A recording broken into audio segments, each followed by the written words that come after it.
नमस्कार, खमागणी, जय एकलिंगनाथ जी की सा, जय माता जी की, जय श्री जी की। स्वागत है आपका लेजेंड्स ऑफ राजस्थान के एक और नए एपिसोड में। आज के इस एपिसोड में हम राजस्थान के जिस महापुरुष की बात करने जा रहे हैं, उनके कुछ अनूठे किस्से आमजन में बेहद लोकप्रिय हैं। किस्से जैसे किस प्रकार उन्होंने दुनिया भर में प्रसिद्ध रोल्स रॉयस कंपनी की कारों से भारत की सड़कों पर कचरा उठवाया था, कैसे उन्होंने अपने पसंदीदा घोड़े के रहने के लिए 5 स्टार होटल का कमरा बुक करवाया था।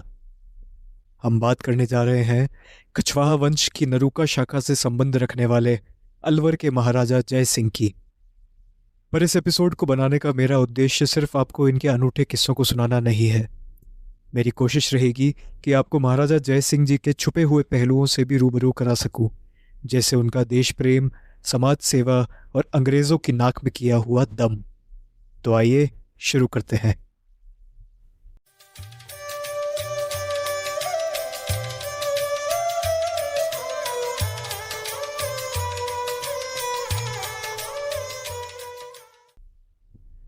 Honorary colonel his highness Raj Rajeshwar Bharat धर्म प्रभाकर महाराजा श्री सवाई सर जय सिंह जी वीरेंद्र शिरोमणि देव बहादुर।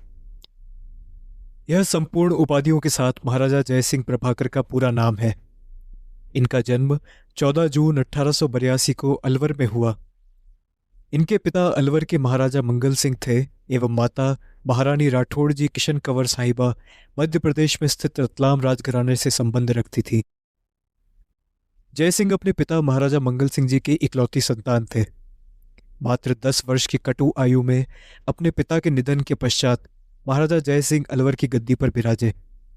उनकी प्रारंभिक शिक्षा अजमेर के प्रतिष्ठित मेयो कॉलेज में हुई, जिसमें प्रवेश लेने वाले सबसे पहले छात्र स्वयं उनके पिता मंगल सिंह थे। महाराजा साहब की अंग्रेजी भाषा की पकड़ अत्यंत प्रशंसनीय थी। उन्होंने अपने जीवन काल के दौरान भारत एवं विदेश में कई सभाओं एवं समारोह की मेजबानी की। जब जब जय सिंह जी ने मंच पर आकर अंग्रेजी में भाषण दिया, तब तब सभा में बैठे हर एक अंग्रेज ने पूरे ध्यान पूर्वक उनके द्वारा कही गई बातों का अवलोकन किया एवं उनकी वाच कला की प्रशंसा भी की। पर उनका हिंदी भाषा के प्रति लगाव उससे भी अधिक था, और यह उनके हिंदी भाषा के लगाव के कारण ही था कि उन्होंने हिंदी को अपने राज्य अलवर की राष्ट्रभाषा तक घोषित कर दिया था। यहां आप सोच रहे होंगे कि महाराजा साहब ने राजस्थानी भाषा के बनस्पत हिंदी को क्यों राष्ट्रभाषा घोषित किया। दरअसल अगर आप अलवर को राजस्थान के नक्शे पर देखेंगे तो पाएंगे कि यह राजस्थान के पूर्वी राज्यों में से एक है, और चूंकि इसकी सीमा हिंदी भाषी प्रदेशों से लगती है, इसलिए यहाँ हिंदी भाषा का प्रभाव हमेशा से ही अधिक रहा है।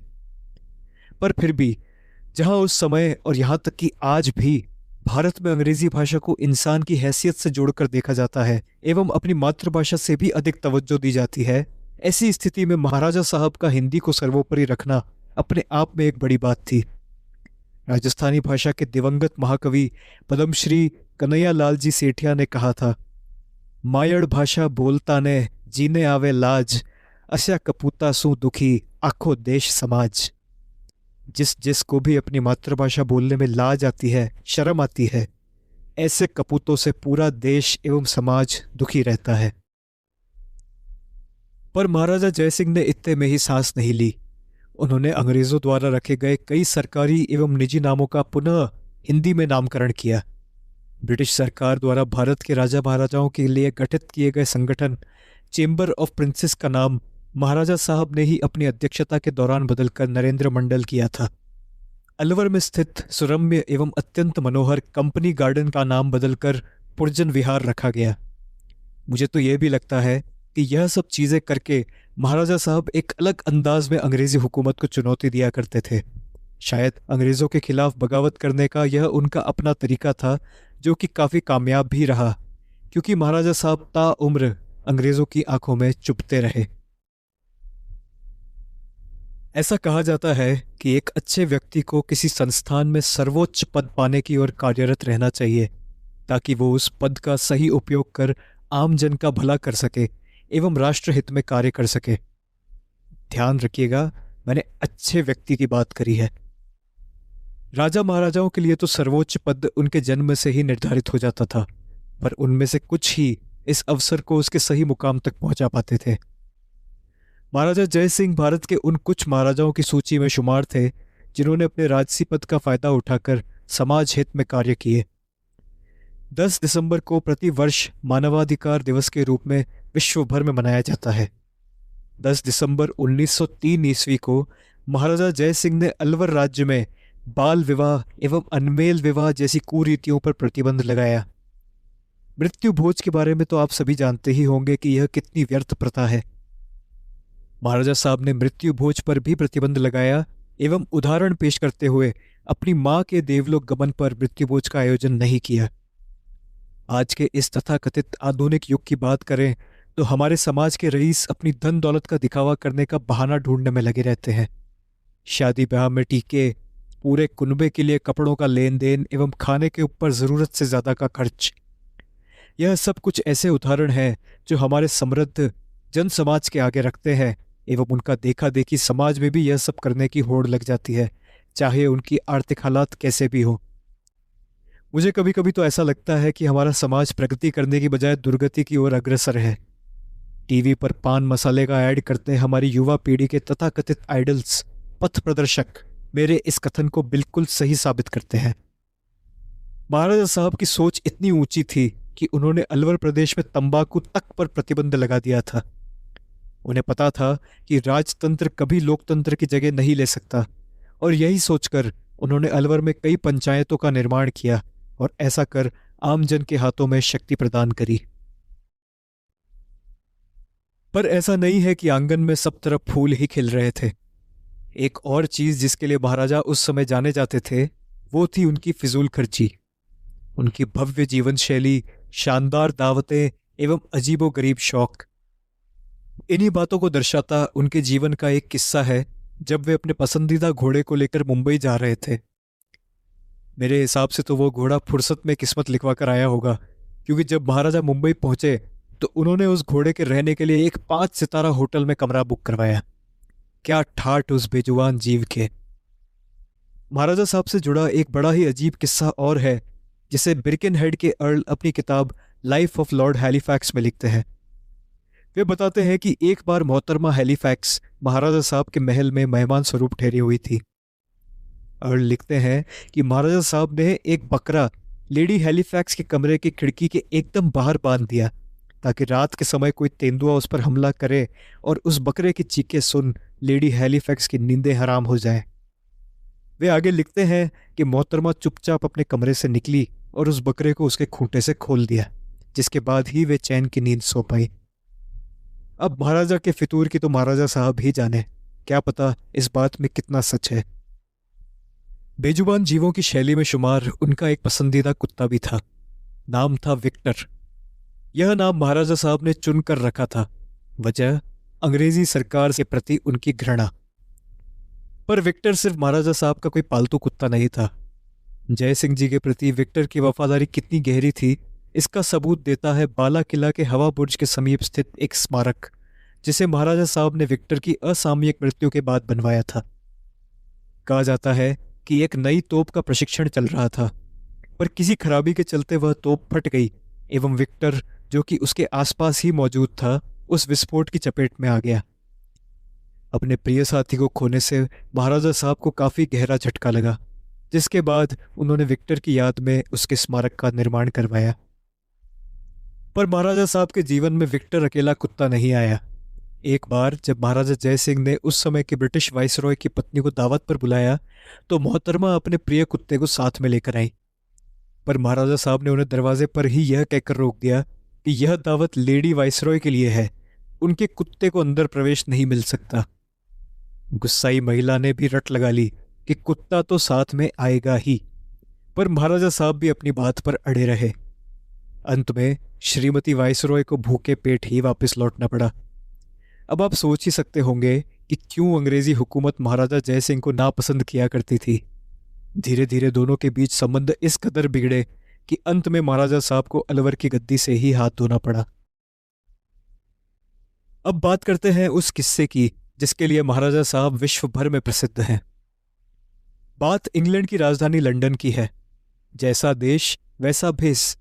महाराजा जय सिंह बड़ी ही आम वेशभूषा में अंग्रेजी सड़कों पर भ्रमण पर निकले हुए थे कि उनकी नज़र दुनिया भर में मशहूर कार कंपनी रोल्स रॉयस के शोरूम पर पड़ी।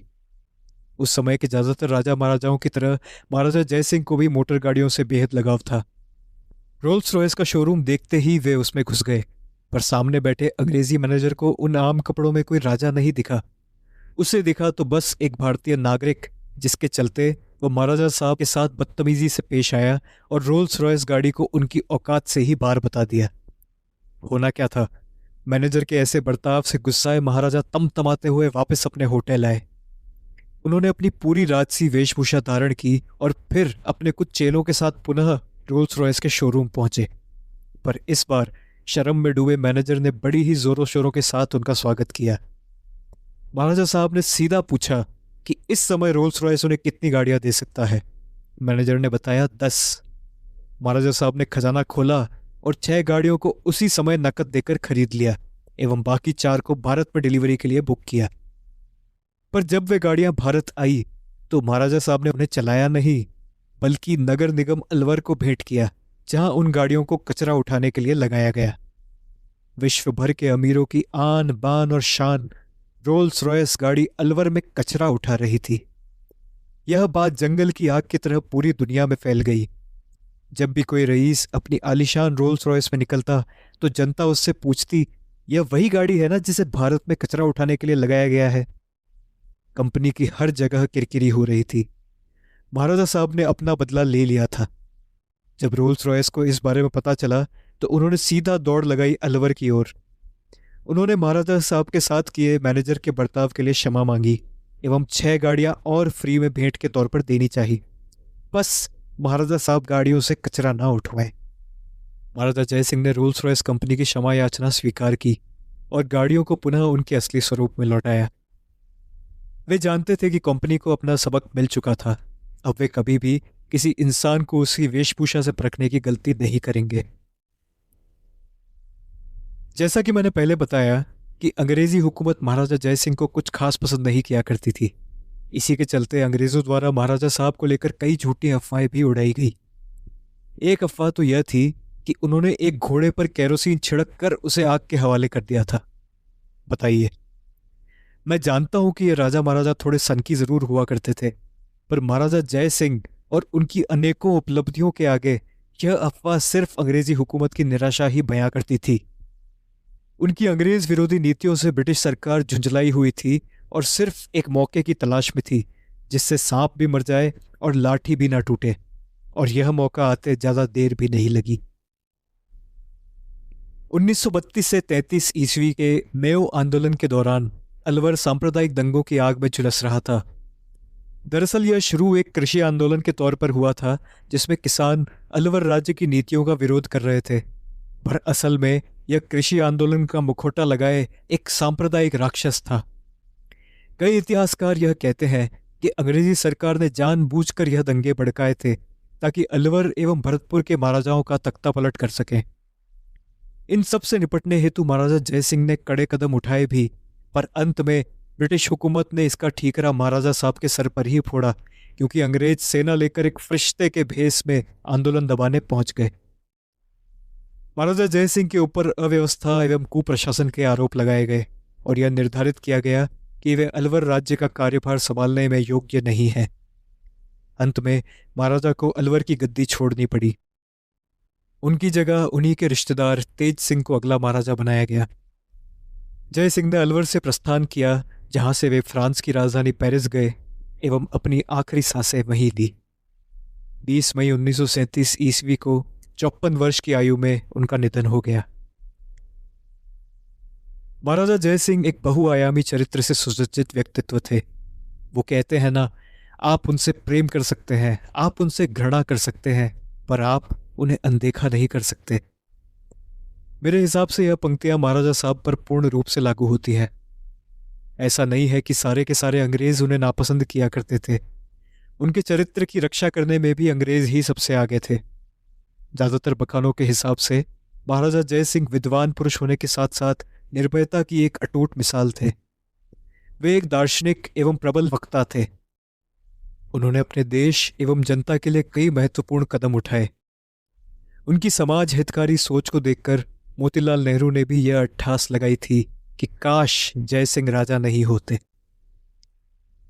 इस एपिसोड में बस इतना ही।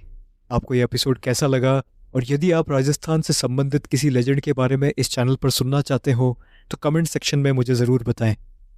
अगले एपिसोड में फिर एक लेजेंड की कहानी लेकर हाजिर रहूंगा।